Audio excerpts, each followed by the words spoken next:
Thank you guys so much for visiting my channel, Martinique the Storyteller. I just need you to do three things for me. The first thing I need you to do is visit my page on GoFundMe.com. Just simply type in Martinique the Storyteller. That's all one word. I really want you guys to be a part of this project that I'm doing. Really just focusing on introducing careers to young people, helping them have a better understanding of what to expect in the career field, and especially that particular career that they're interested in. I also want them to be interested in different careers that they may not see people have on a regular basis. The other thing with this project, I really want individuals, maybe it's an adult that wants to change their career field. I really want to show them what to expect when they do pursue that career, and really just encourage them and let them see that people have done this. Even through the struggle, they still made it to that dream career. So I really just want you to be a part of that project as well. So donate today and really just be a part of this vision that I have. The second thing that I need you to do is subscribe to Martinique the Storyteller page. I really need you to subscribe to that channel. You can also just click on that little bell that you see just so you can get notified whenever I post new videos. The third thing that I need you to do is share, share, share.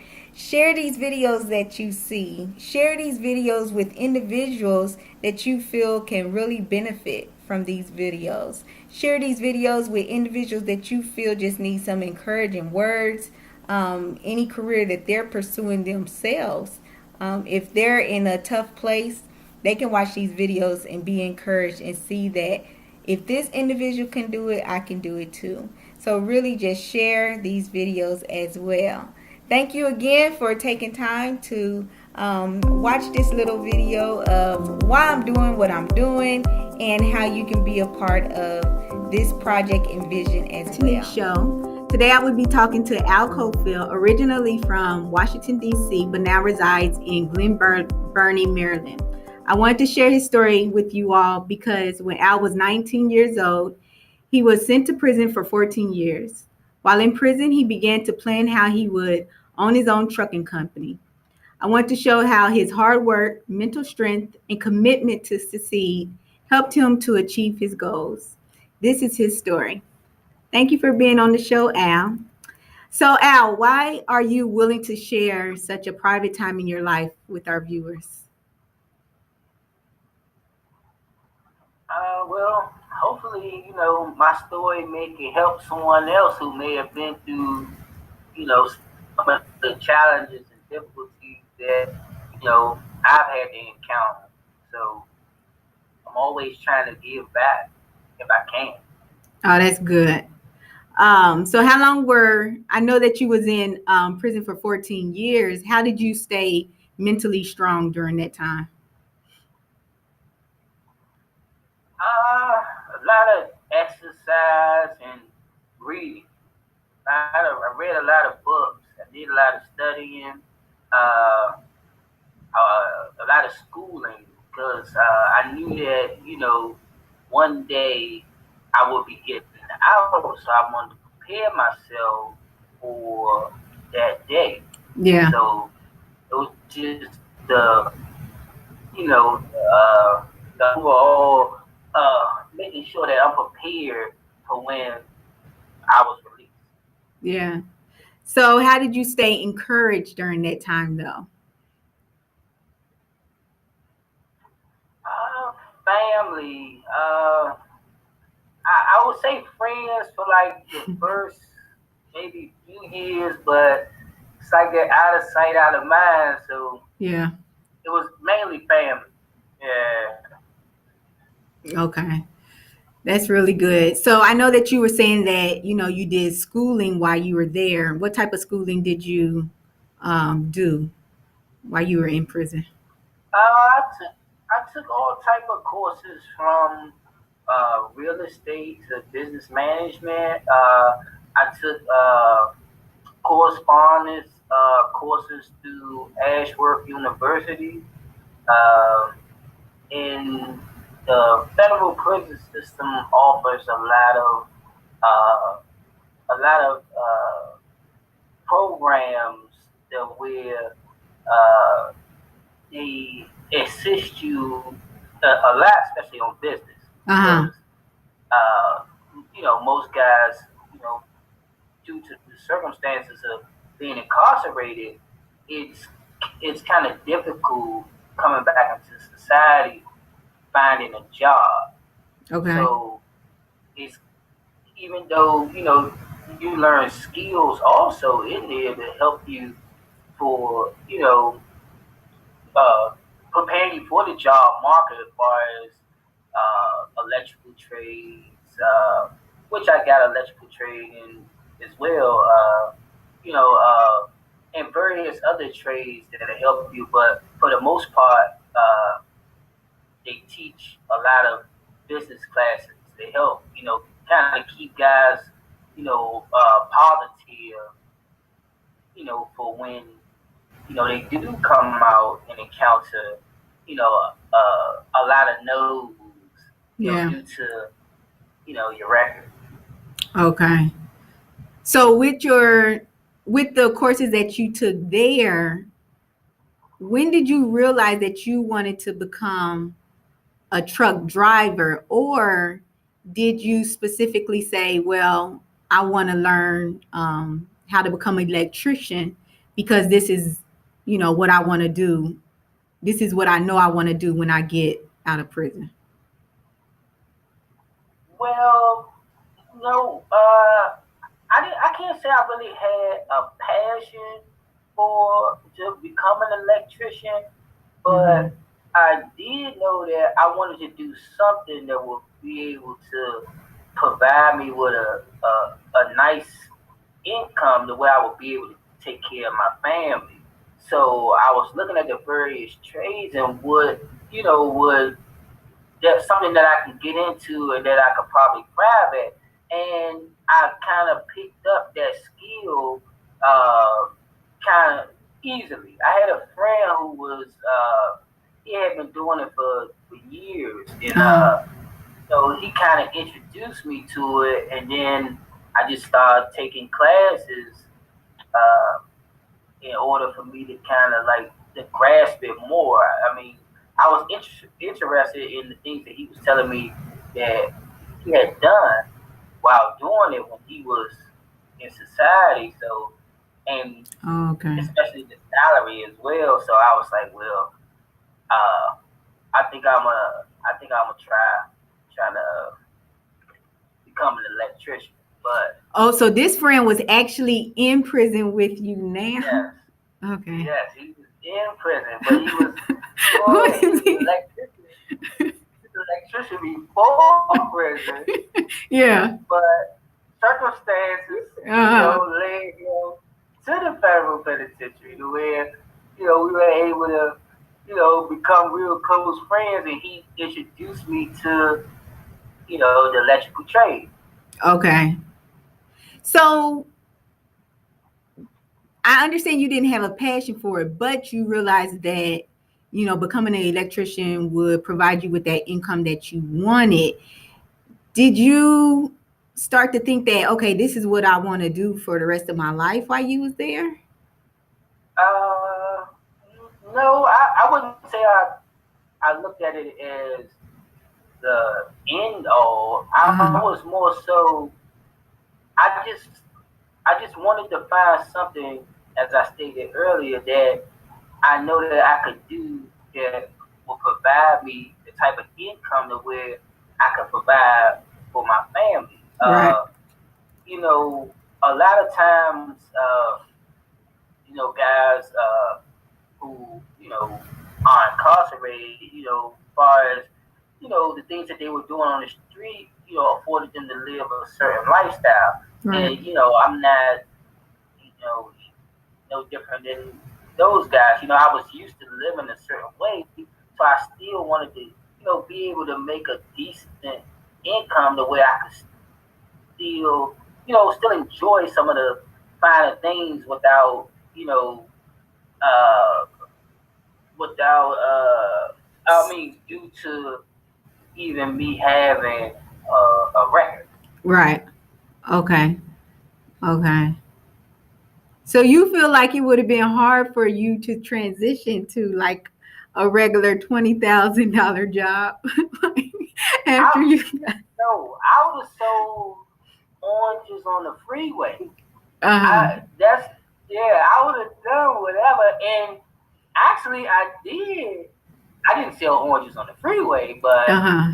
I did work like real low level jobs, upon my being released. I didn't know I that. mean, yeah, my first job. Well, don't tell me Uh, about the first job yet because that's going to come. okay, Um, uh, but if you can just share with our viewers, like just a little bit about your upbringing, in DC. well, I'm from southeast, southwest DC, so uh, I was raised by my mom. My mom and my dad, they had divorced when I was real young. Uh-huh. I had two sisters.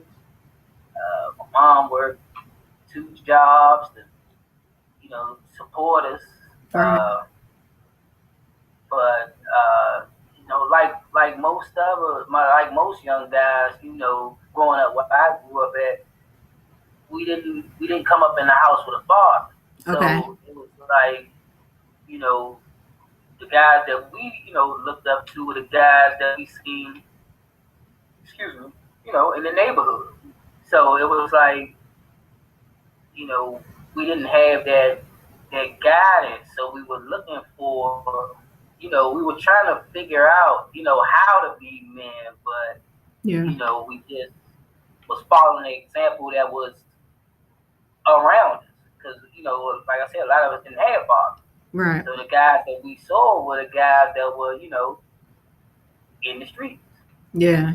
So that's what kind of like, you know, that's how I gravitated more towards that because I mean I was always book smart in school. I got real good grades, but like I said, it was more so that trying to find your identity when you're in that young teenage. When you're a young teenager and you trying to find that identity, and like I said, it was like more so the examples that we had around us with guys that were, you know, in that lifestyle. Yeah. So if you can specifically tell us, what did you go to prison for? I went to prison for manslaughter. Okay. Okay. Um, so did you actually graduate from high school? I did. Okay. I didn't actually. I didn't. I stopped going to school in the eighth grade. Are you serious? I didn't know that. In the Okay. eighth. So when you was in prison, let's see. So that's where you got your GED. Right. Oh, okay. Okay. So when did you have your first child? Because you do have a son. Right. I had my son when I was actually 15 when he was born. Okay. Right. I was Okay. 15, but I didn't know about him because I was incarcerated at the time. Like I impregnated his mom, and I got locked up. And then when I came home, he was about to turn one, and that's when I found out about him because me and her didn't really have no contact. I mean, we really didn't even know each other Yeah. actually, but you know, uh, I found out about him when I came home, and as I stated, he was about to turn one. So you went to, so it wasn't prison what you first went to jail. What type of jail you went to the very first time? Because you said she got pregnant at 1, but you didn't go to jail. You didn't go to prison until 19. So you was just in the juvenile system already? No, I was in an adult system. But how is that if she got pregnant when you were 15, she got pregnant, correct? Right. Okay. So fast forward 9 months, you're Right. 16. No, you're right. Well, when I came home, he was about to turn 1. I was 16. But in the state of Maryland, Uh-huh. I was a juvenile, but they charged me as an adult and sent me to prison. But how did you that's what I'm questioning, like how did you get to come home if he was 1 years old? Because you Right. making it because you making it sound like, you went to jail and then you got out, and by that time he was 1. So you should have been about 16, 17, right? I was 16. Yeah. I was 16 when I came home, and he Right. was about to turn 1. Right. Right. And but you went, so that means you went back to prison at Right. 19. That's what Right. I'm saying. Okay. Okay. But Right. I'm saying, like, was this all for the same charge when you was 16 and No. 19? It's two different No. charges. Two Okay. different charges. And we gonna ixnay what that first charge was for. We're not gonna say what that first one was for. Just say Well, yes. hold up. Hold up. Okay, well, I tell you what. What? I tell you what. Which one are we talking about? Are we talking about from this time? Uh, Everything with the well, we were talking about, pretty much everything. Cause I guess I didn't know that you went to jail twice. I just thought it was one time. No, when I was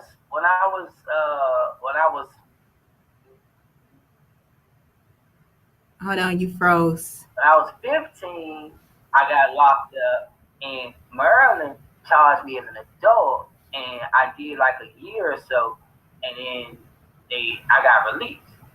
And like I said, So okay, so that first charge at 15, do you want to say what that was for or no? well, it was a robbery charge, Okay. but I mean, either way, it don't make a difference. I mean, But that wasn't the manslaughter, right? no. Okay, so then they let you go, you got out, then Right. you saw that you had a 1-year-old child, and Right. then fast forward, let's say 2.5 years, then that's when the manslaughter. No. Okay. Nope. So what happened next? It happened. The story is so when I juicy. No, it happened. Excuse me. It happened when I was 17. I didn't go to prison until I was 19. Oh, okay. So were you on the run for two? Oh, okay. Okay. Yeah. See, I didn't know. Okay. This Right. is making sense now. Okay. So let me ask you this, because I know you said, well, are you asking me like which charges is for? Is there any more charges? No, that's it. Okay. So, do you ever wonder like how your life would have been if you didn't go to prison? Well, I think that in the environment that I was in, and like I see the lack of, positive male role models, I think that, uh, well, I tell you this, as as I look now at the guys that I grew up with, Mm-hmm. or who may have been like a little younger than me, or even a little older than me. When I see these guys now, and we're talking this is 2018, it happened in 1998. Like a lot of them guys are still the same people. Oh, okay. You know? That's so interesting. Right. They're still the same people. Some of them got jobs. Some of them still on them same corners. Mm-hmm. Still talking about they, waiting for something to happen, but still Yeah. doing the same thing every day. Yeah. So, you know, in a way, of course, I, wish that, I never went to prison. I wish that would happen, never happened. Yeah.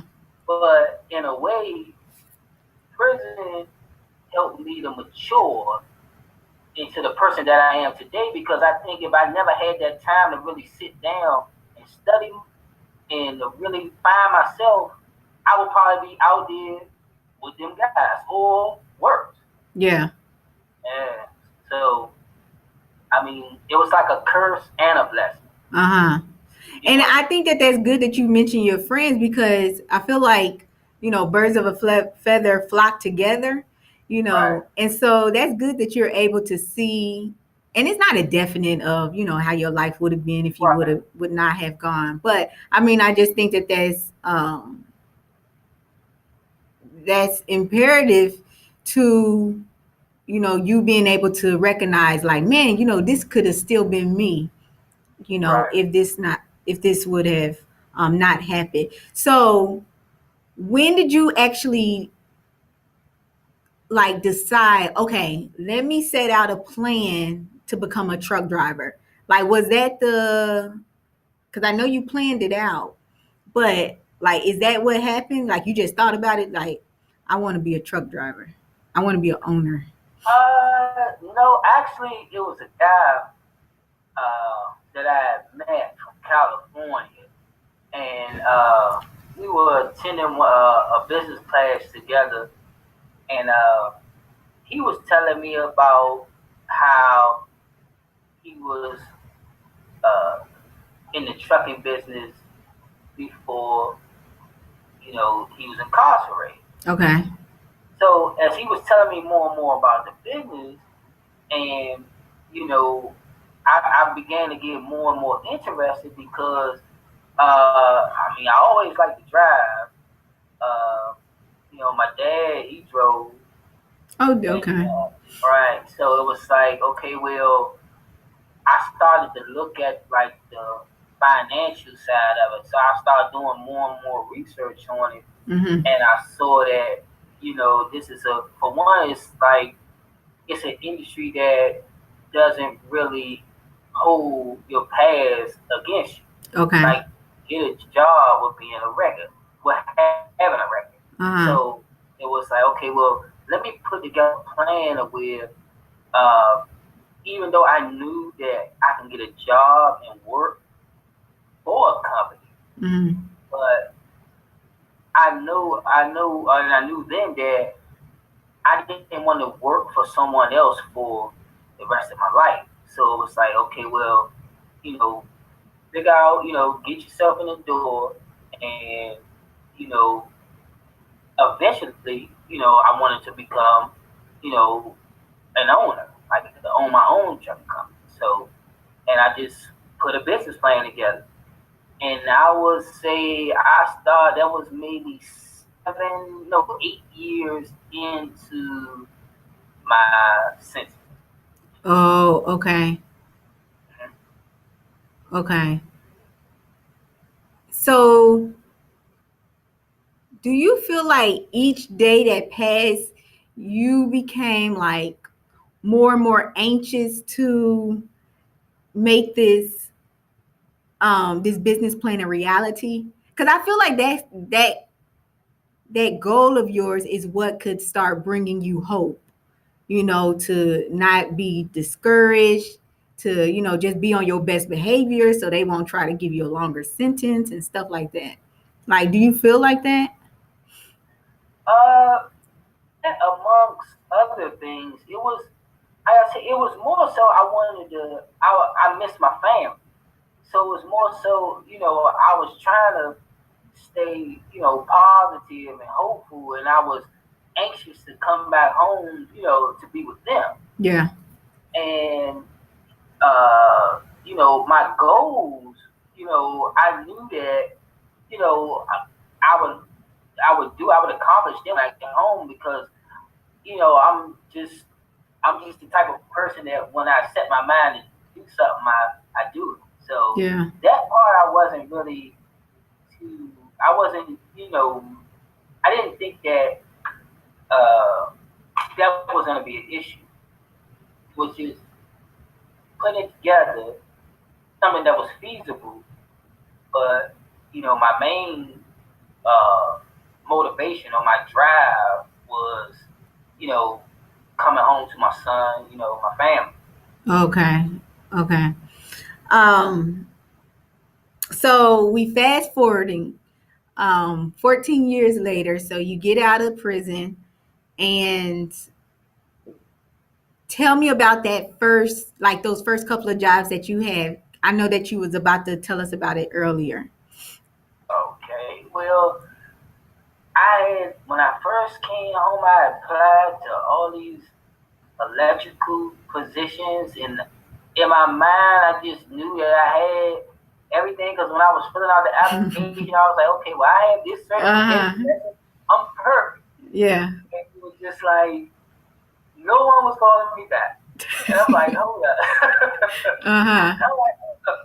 I'm like, oh, what's going on? Yeah. I was so and I had went to this one of those labor ready places. So Uh-huh. I was like, well, okay, well, I have to do something to earn a living, until I can do something else. Mm-hmm. So I went there and I was doing like labor jobs, like basically like digging holes and stuff like that, like construction jobs. Like Okay. yeah, like laying laying like insulation for like communications and stuff like that, underground work. So you So was I was able to basically in you a hole, go, huh? go ahead. You what? I was basically in a ditch all day long, 8 to 10 hours a day, just digging and laying pipe. So you did you become like discouraged, or did you No, still have back of your mind, I just need one opportunity? well, no, I mean, it was backbreaking work, but I was just happy for real. Technically, you know, I was just I was happy to do it. I was like, well, I didn't want to do it, but at the same time, I wasn't. I was making like $8 an hour. Mm-hmm. Okay, and I mean, it was real manual labor, but I was making like $100 a month in prison. So $8 an hour was cool with me. Yeah. It was cool with me. I was like, I want to do this until I can find something else. So were you able to use the electrician, do they call it a certificate that you received in prison? Yeah, I had a certification Okay. through NCCR, but I wasn't able to use it at that time. Okay. So because I mean, like I said, I just was just digging. Oh, okay. After the construction job, then what other job did you have next? Because during this time, are you going on interviews and stuff? No, no one was calling me back. No one was calling me back, so I was working, and I liked the job that I was at, even though I wasn't really making that much money. Like I said, I was doing the day labor, so I would work. At the end of the day, I would get a slip, and then I would go back down to the office in Virginia, and I could turn the slip in and get a check, or I could hold my slips until the end of the week and then turn them in. So I was making maybe $60, something like that a day after taxes. So, and really, that was really like my fuel cost to get way out there because Mm-hmm. I was living in Maryland, I was living in Lowell, Maryland, and I was traveling all the way to Sterling, Virginia. Okay. Now, I was a lot fortunate actually because I came home. I had a 2010 Chevy Silverado, so and that was a gas guzzler. So to go from Lowell all the way to Sterling, Virginia, and back every day, and especially coming back home in that rush hour traffic, that 495 traffic. I mean, I would get off at 4, sometimes 5. I wouldn't get home till like 8 o'clock. And Oh I my would be God. You saying right. 4 or 5 in the morning? No, I get off at 4 or 5 in the evening. Okay, okay, okay. And I wouldn't get home till like I said around about 8 because of I mean, you know how that beltway traffic is. Yeah. So Okay. it was tolling, but I mean I was doing it because and to be honest, like I said, I was happy to do it as long as I had something. So basically, after my fuel costs, I may have made $25 a day. So were Basically. you receiving these slips every day? And then you said at the end of the week, then you can turn them in to get a lump sum of money? Right. So Okay. like a normal weekly check. I don't just want to go down every Every day to the day. office to Mm-hmm. get a check for $56. Yeah, I So I will understand. I will hold them. I will hold them to the end of the week, and then just get the check for maybe 300 or something. But So how long, like, I don't know if it was years or months, but how many months or years were you doing this labor ready work? I I did it for I want 2 months. 2 months? That's not bad. All right. I did see since I've been home, uh, and I have a really good work ethic. So what Uh-huh. happened was I was working with the labor ready, and then the company that I was going to because they requested me to come every day. They would call down labor ready, and they kept wanting me to come back. Okay. So I worked with labor ready for 2 months, and then they, I guess, brought the contract out. Because I had signed a contract with labor Yeah. ready. Uh-huh. So they had to buy the contract out, and then they hired me on with them. Got you. So right, so then they start paying me $11 an hour. Oh, okay. Okay, Right so after after after what? your 2 months, then how long did you work for them permanently full time? 2 months, 2 more months. 2 more months. And then what happened after that 2 months? Like, why did you That quit? because I got a call Mm-hmm. from one of the electrical positions that I had applied for, months prior, Yeah. and I went on an interview, and they were like, "Okay, well, we're gonna start you at $16, and we Okay. need you immediately." Oh, that So, is so good. So did you even give your right, 2 weeks to? I gave them 2 weeks, and Okay. I'm still like Facebook friends. I still speak to guys from that job, Okay. because that was like my first job actually, so Yeah. yeah, That's I gave them good. 2 weeks, and I told them, and I wanted to stay, but I told them like, hey, they offered me this, like, and then this doesn't really require me to use my brain. This is just Right. my muscle, Right. Uh-huh. so I'm gonna burn out on this quick, Mm-hmm. because I mean, there's no growth in this, you Right. know. So I let me work ask with you. So let me ask you this. How would you approach your interviews? Because okay, I know that when I was looking for a job, they asked me, "Do I have a criminal record?" So because they allowed you to come into the interview, that means they knew about your criminal record. When you was, and not saying only this job, the electrician company, electrical company, but when that when those employers would ask you a question like that, how would you handle it? I just was honest with them, like, I mean, because at that point, to get into the interview, they already know.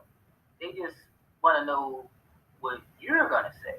Okay. So you're gonna be honest about it. So I just was honest, and I just told them, exactly what happened. And I mean, these were interviews that I was going on in like 2015, and we're talking like 17 years removed from the incident.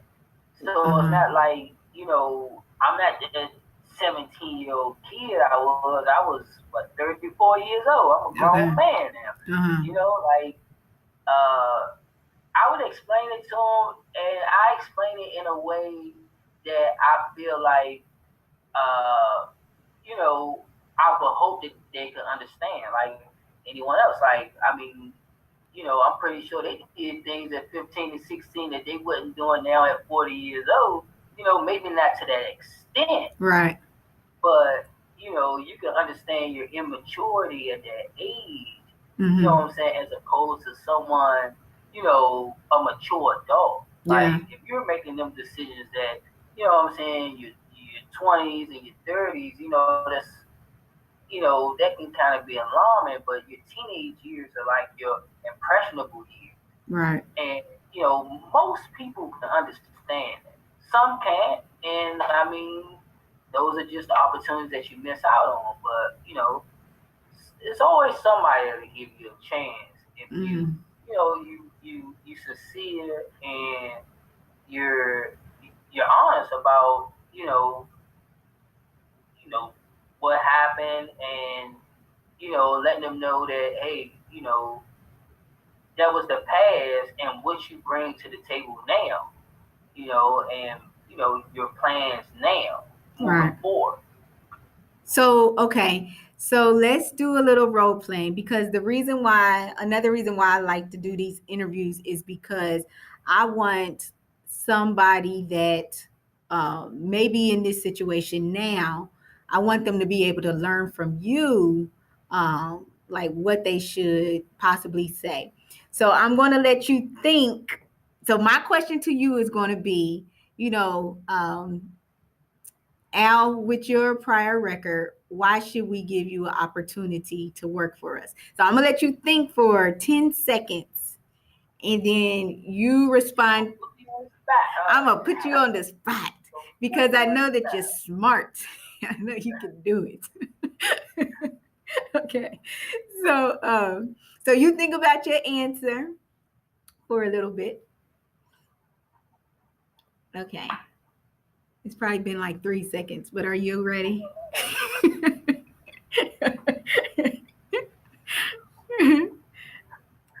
Okay. Okay, so Mr. Cofield, with your prior record, why should we allow you to work for EG&G Electric Company? Well, as you can see, um, I committed that crime when I was 17 years old. Um, Throughout that time, I've grown a lot.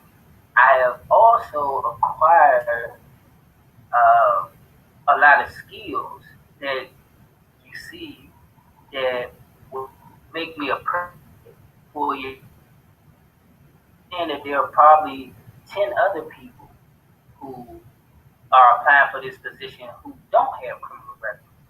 But what I can promise you that I will work. Uh, I'm trying to make it like I'm Don't trying to think think too of like, hard. yeah, that's probably what it is. Thinking too. And you ain't even giving me a job, like. Okay, but Mr. Cofield, so along those lines, that's something that you would tell, and I know that you were more so just saying that, you would just help them to have a better understanding that this is something that you did in your past, and you've truly grown from this, right? Right, exactly. Okay, I'm gonna basically explain that, hey, I was young, you was I was young. immature Uh when I committed the crime, but now I am not that person that I was then. huh. I, Okay, so viewers, do you hear what he is saying? He is saying that you have to stress the point that You was young at that age, but you are no longer that individual anymore. And like he said, that we've all made a lot of mistakes when we were younger, but really just help them to see how they have become a different person from how they were 15 years ago. So I applaud you, Mr. Cofield, for being able to play along in my game. Right. Do I um, need a job? you got the job. Okay. Yeah, because we believe in you, and we also called your references, so they were good. Okay. But anywho, um, so what do you feel are three valuable lessons that you learned while in prison? I learned not to take things for granted and or people for granted. Uh-huh. Because one, I learned patience and I learned how to let's see, three valuable lessons Just real that I quick. learned. Yeah, definitely patience, definitely value, uh, and I would say learn how to overcome obstacles. Okay. Because prison is like 85% mental. You So said, hold on. I lost. I know you see all these shows Hello. here. Yeah. Yeah, So I'm sorry. You said that prison is 85% mental. right. Only Okay. 15% physical. Like Okay. I know people see all these shows locked up and all these shows that they got on television that make you think like it's just constant like gladiator type of activity goes on all day, Yeah. and it's not the case. Okay. It's not the case. Uh, Like it's just right, like it's just like medieval, like a bunch of barbarians or something just running around. Just no, that's not the case. uh, But it's it's more mental, and it made me strong because I dealt with so many different people. I had to deal with so different personalities and different characters. And it's like not like out here where, if you don't get along with somebody or, you just you're not really vibing with a person, you can just separate yourself. mm-hmm. So but in there is no separation. So now you have to figure out different ways to maneuver through those challenges and adversities, because y'all there. Right. You know what I'm saying? You have to deal with these different people. I done dealt with all kind of people. Mm-hmm. Yeah. Uh, you name it. You know what I'm saying? Different personalities. So you have to kind of like it keeps you on edge because it seems like everybody got some type of angle, some type of game that they running to get what they trying to get, and Mm-hmm. whatever it may be, from a ramen noodle soup to a deck of cards, but it's always some type of mental game that's being ran, and you got to be mentally strong. That sounds so tiring. Just give him the cards. But no. But like I said, it's mental. You know what I'm saying? Yeah. So it's like it's always something you have to look beyond the surface because it's always something beyond. You know what I'm saying? You have to be like a forward thinker. You can't just look at it like, okay, the here and now. That's not how it works. Mm-hmm.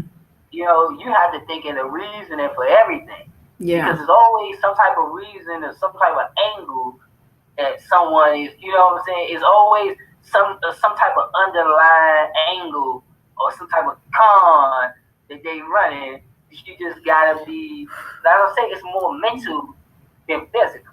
And see, that's what I'm saying. Just listening to you saying it, I'm just tired. Right. Who Now, wants to have to deal with that crap all day? right, and you dealing with this from hundreds of people.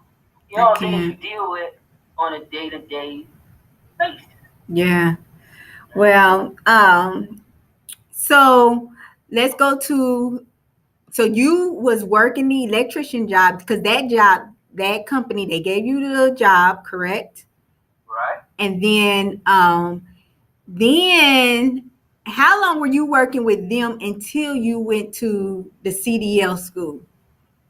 I was work. No, actually, I was working with them maybe 3 weeks.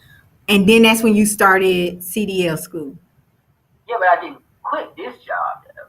I I know didn't you quit. stayed. Yeah, you stayed. Right, Yeah, so right. I was just asking like how long you were employed with the electrical company and then you started the CDL school, correct?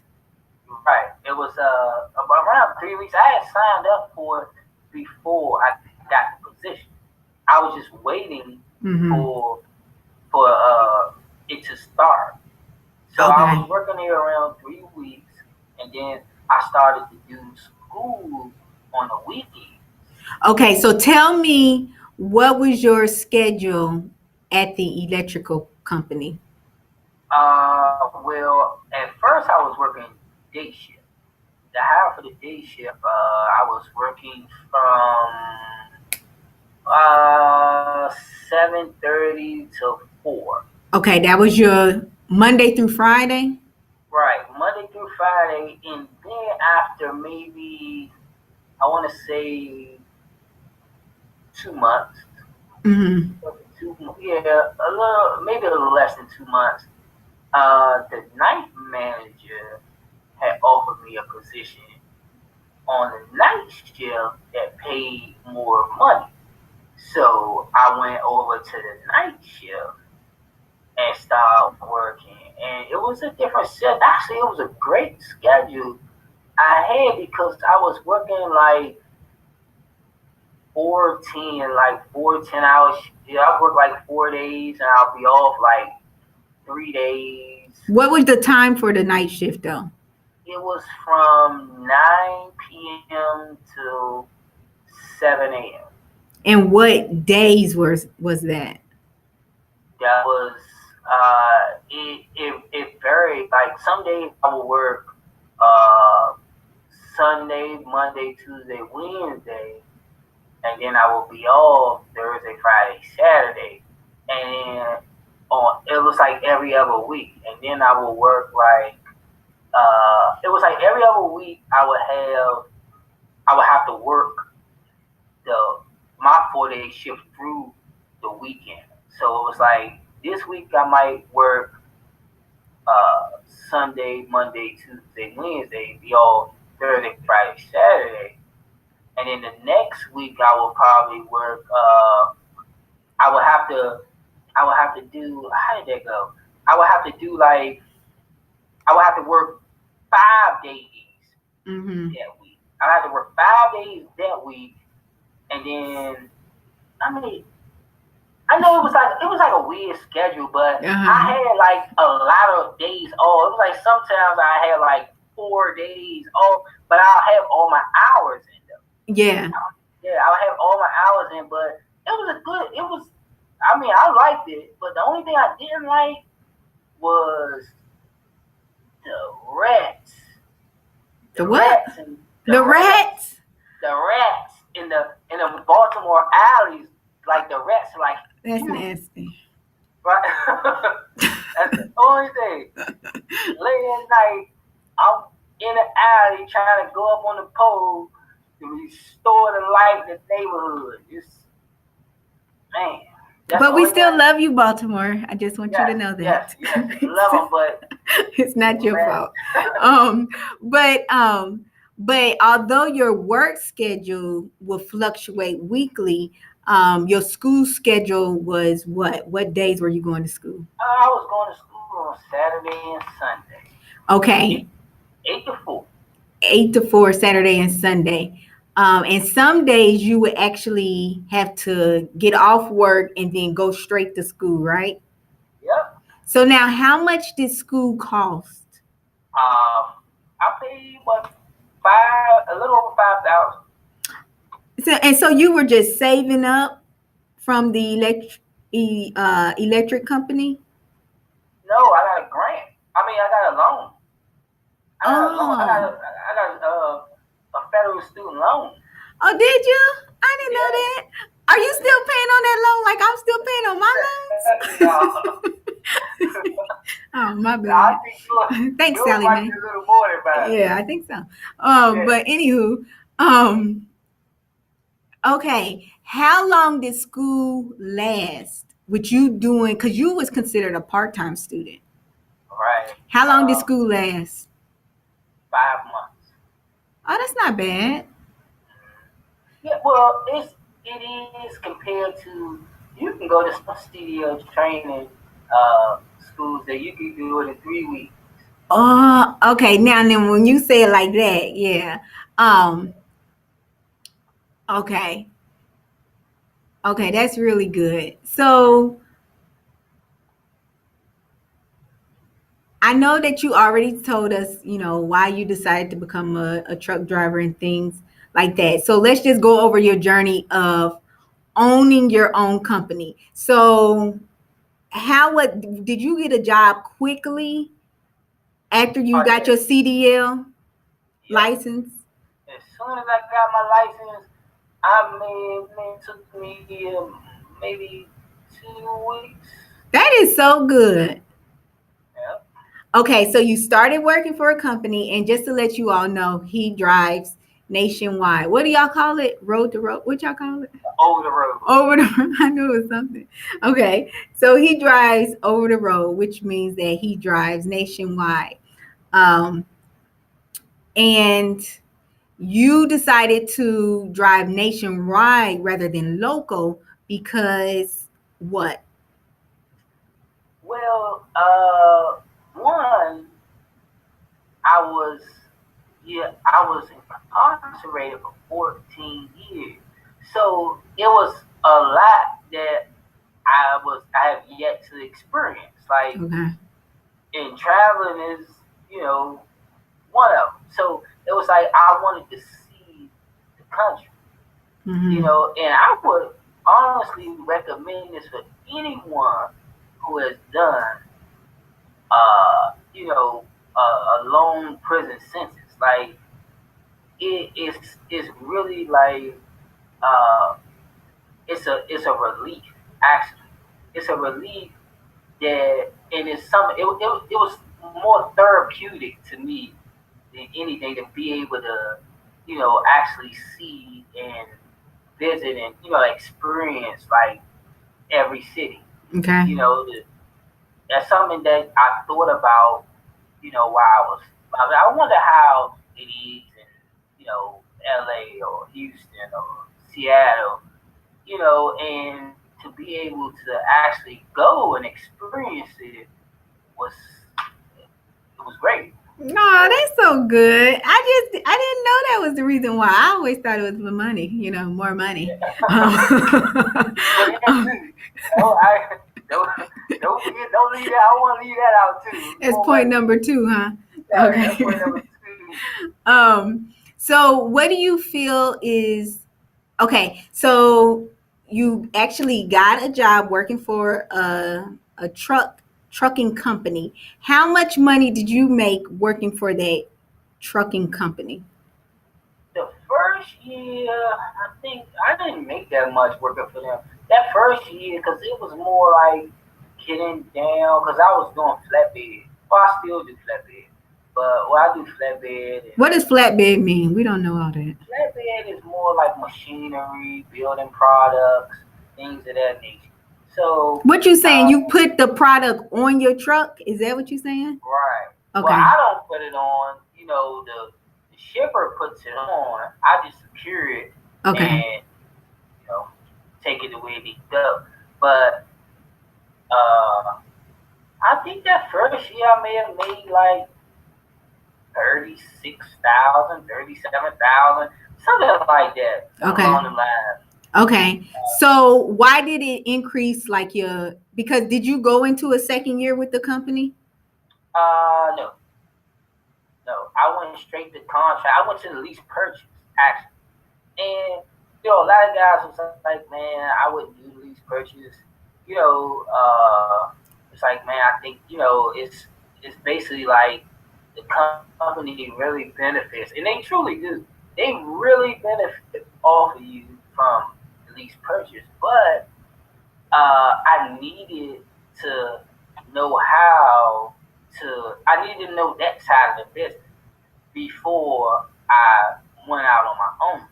So far as handling like my taxes and far as the fueling and being totally responsible for the maintenance of the vehicle and not the company. You So, know, okay, keep going. right. So I did it, and like I said, it wasn't even really that much more. I could say, uh, well, I was training, so I went from maybe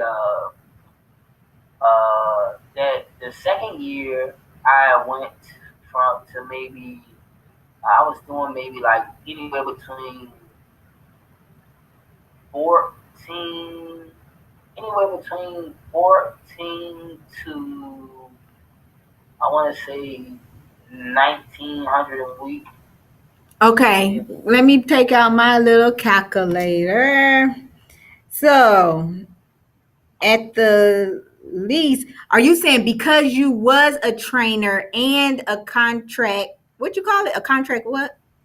I was a contractor. I was under the lease. I was under the lease purchase of the company, but technically I'm not an employee of. I'm just a contractor.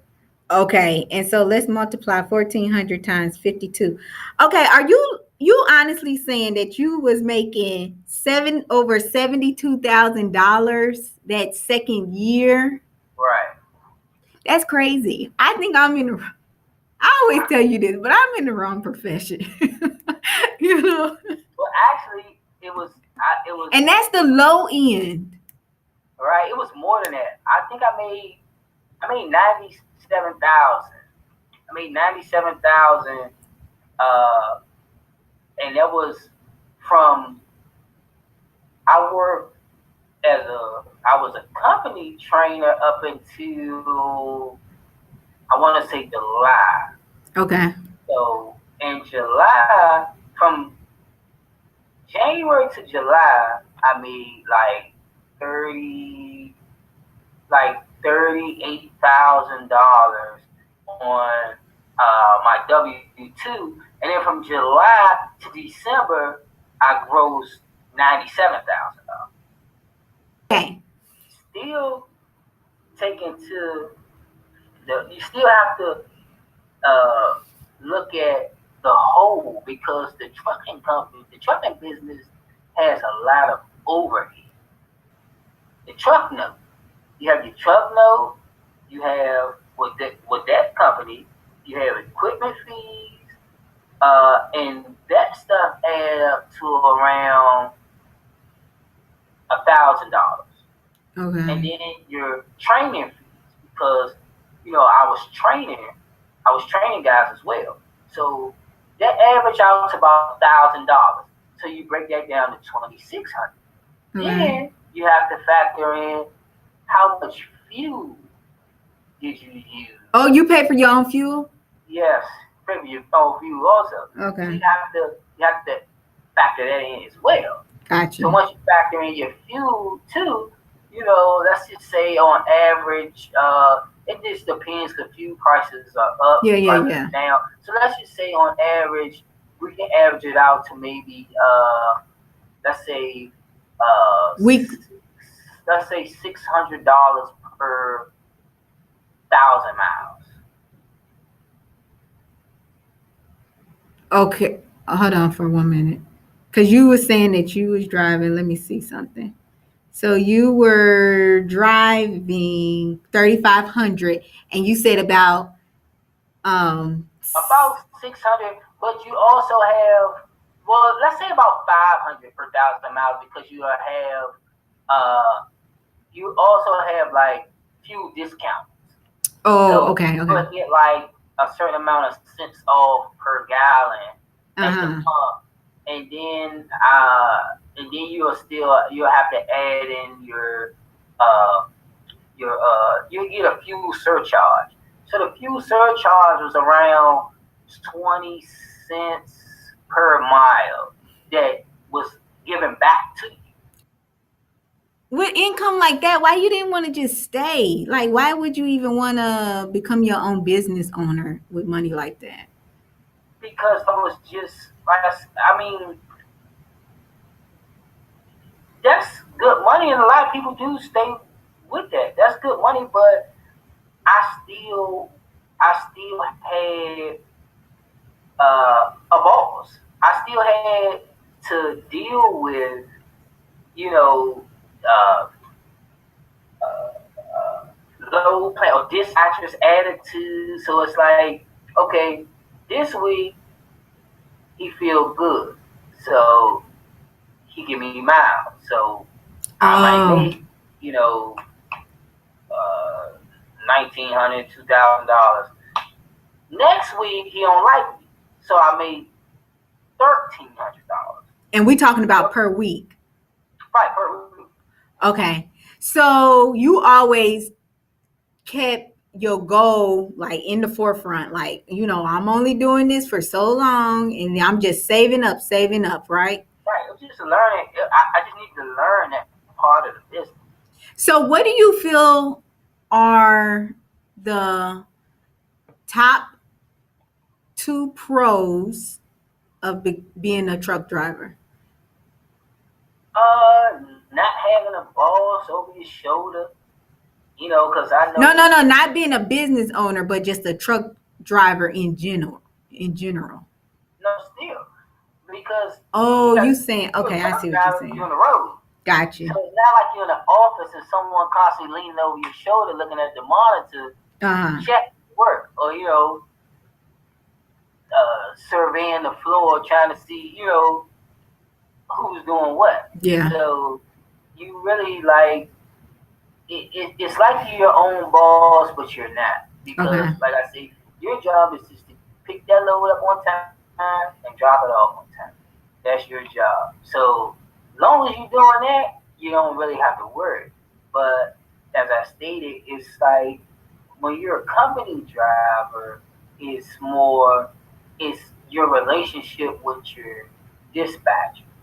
But I noticed, like, because um, like I'm the type of person who, I like to get there and I like to get there early.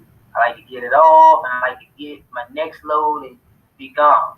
I like to preferably have the next load before I even get there, so I don't have a lot of wait time. Yeah. But I noticed like with a lot of, companies, like they kind of like give you just enough so you can be comfortable, but they don't want you to make too much. So it's like you leave, because like I said, I make like 2,000 this week, and then next week I'll be like, well, what's up? I'm sitting for 2 days or whatever, and then it'd be like, well, you made good money last week. I'm like, Mm-hmm.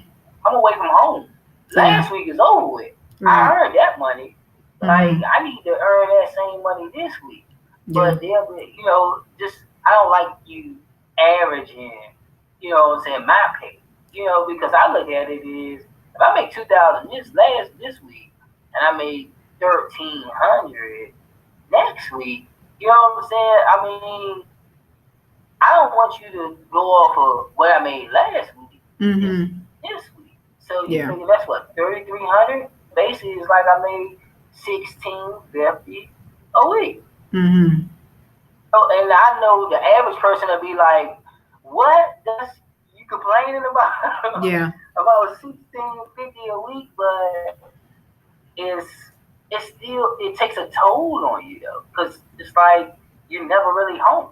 Yeah. Like the money good, but your social life is like it's non-existent for the most part. Mm-hmm. Because I can say, "Hey, baby, I'll be back next month." It's Yeah. kind of hard for somebody. It take a real strong woman to deal with a guy who drives trucks.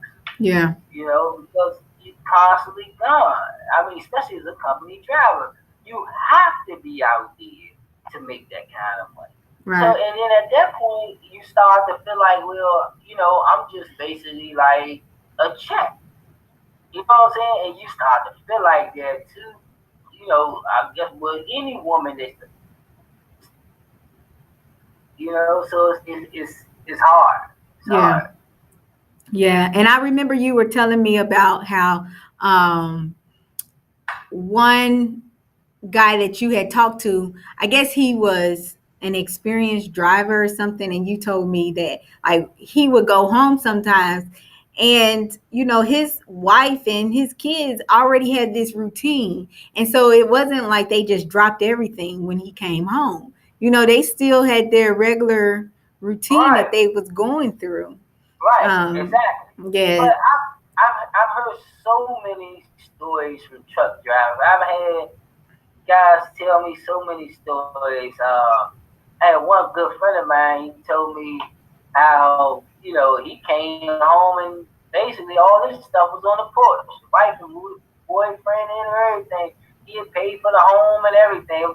He was gone so much, the way she couldn't take it. Yeah, You know, that's so and hard. no, right? That would be hard. So like just getting into your actual business, because what do they call it a big rig? Like what do they call it, the front part of Oh, the truck where you sleep in? a sleeper. Okay, they called it the sleeper. I'm surprised they call it a sleeper. Okay. You Anywho, mean what they call the truck or the that part that you sit in? just that truck part, because the long part is the semi, right? Well, the whole thing is a tractor. The whole thing Tractor. is a Okay. tractor. The part in the back that you sleep in is called the sleeper. What It's did just you just, maybe I should just ask, what did you just purchase? I have a tractor. I have a Kenworth, and I also have Conestoga, and that's a trailer. That's Okay. a flatbed trailer, but it has a tarp, a rolling tarp, the way I don't have to physically tarp the load. So you don't have the thing where it's actually the box that we see this. Well, yeah, it is when you look at it, but Uh-huh. mine I can open it, so I can open it all the way to the Okay. rear, or I can pull it from the rear all the way to the front. I Oh, think you're referring to like a van trailer where it's a square, it's enclosed, but it's and long. It's a right, it's rectangle. long. That's right. That's a van trailer. You can't you can't. Well, you can open the doors on the back, Yeah, that's but all that's I, about it. yeah. Right, Okay. So now how much did that cost? Like those, because I'm thinking it's two separate pieces. right. How much, So what did you purchase first then? I purchased both the truck and the trailer. So how much did each one separately cost? The truck was 56,000, and the Oh, trailer was 50,000. good night. Okay, so my trusty calculator says $106,000 for that. Right. How much money did you say in your mind? Okay, I'm going to be putting 20,000 aside each month. Like, how did you do it to save up to Uh, purchase that, or did you just get a loan? oh well, I got the financing for it, but in order to, and I would recommend for anyone who is going out to like become their own, get their own authority. What does that That part is mean? Getting your own right, authority. right. Your own authority. It's different because you got a lot of guys who buy trucks or buy a truck and a trailer and they lease on to a company. So, they're basically just contracting through them to pull their freight. Okay. That's what I was doing with the first company. You know what I'm saying? After I became a company driver, Mm-hmm. I just was contracted with them to pull their freight. But when you get your own authority, you pull for whoever. It's Mm. you're not locked into a contract. And So can you negotiate your prices when you I are? negotiate daily That's because good. they're always trying to pay me as least amount as possible because they trying to keep the money in their pocket. But that is so good. But how much? Okay, so you got the whole thing leased. How much did you put down cash? The truck and the trailer, Uh huh. I didn't put down anything. Okay, how much is your monthly payments? I pay about 2,000 a month. And this is for a 10 year or what? Like how long is this lease The lease for? is Uh-huh. 5 years. How are you? Oh, 2000. I'm thinking of my little measly 300 something dollar car loan. Right. Okay. Um, so now, how long have you owned your own truck and trailer? I've owned the truck and trailer now for what is this? March, about 3 months. 3 months. Well, 3 months of having my own authority. Okay. Okay, because And tell us, and having your own authority means you being able to work for any company and being able to negotiate your own prices. right. Okay, okay. So, what's your ultimate goal? Like with okay, if I didn't tell you guys the name of his company is called Cofield Truck Lines LLC. Let me throw that in there. But what is your ultimate goal with your company? To become one of the leading uh, trucking companies in the nation. I'm I'm working on buying another truck and trailer in a few months, and I plan on buying three next year. That's so good. Okay, So, can people contact you if they want to work for you? sure. Okay, and guys, they'll his contact information will be below, but you must they you requiring them to have their CDL already, right? Oh yes, they have it, and preferably 1 year of experience. So, who is a like who would be your trucking lines competition? Like what company now is your ideal company to be? You have some companies out here like Melton, TMC. These are companies that I feel like, uh, you know, their drivers. You can tell like they train their drivers really well. Like they take pride in topping. They always every time I see them on the road, these guys are really like they're prepared to do the job. You have some companies out here that just throw anybody. They throw your grandma in the truck. She Mm-hmm. got a CD. You know, Yeah. Okay. they don't care. Uh-huh. They will throw her in the truck and just tell her to figure it out. You know what I'm saying? Just go pick that up and figure it out Yeah. because all they care about is the dollar. But you can tell when, the companies that actually care about their drivers. Mm-hmm. And it's very few out here now that really, focus on the driver because without the driver, you have no company.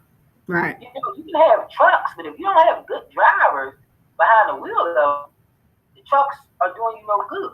Mm-hmm. But a lot of companies I see now, they just throw anybody in a truck, and they don't really pay their drivers that much, and that's why the turnover rate in the trucking industry is so high because you have a lot of people that feel as though they're not making what they are supposed to be making, and Mm.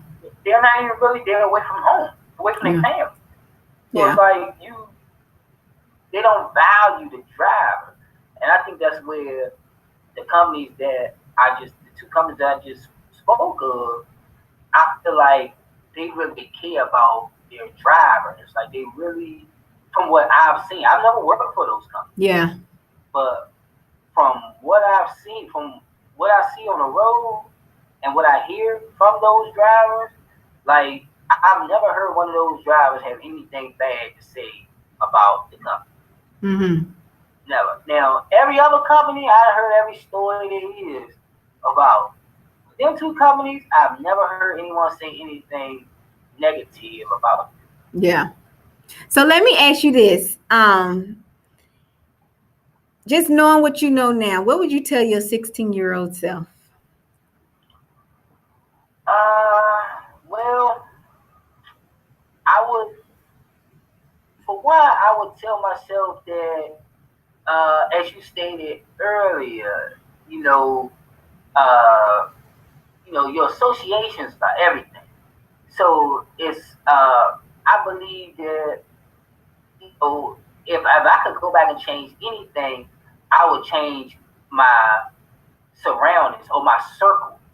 Like the guys that I thought were my friends at the time, but as you get older, you realize they really weren't your friends. Mm-hmm. Like, and yeah, I tell my son this all the time because he kind of like gets into that little mode where he feel like you know the same thing, like your friends are everything. But you never really know a person you know until they've been tested. Or if you really want to know who your friends are, see who they're for you when you really need them. Mm-hmm. Because if you haven't been put to the test, you know what I'm saying? Then I mean, you really don't know what that person is made of. You don't know what your friendship is made of. Right. And guys, and I do it with my friends and my parents, my mom used to tell me the guys are not your friends, this and that.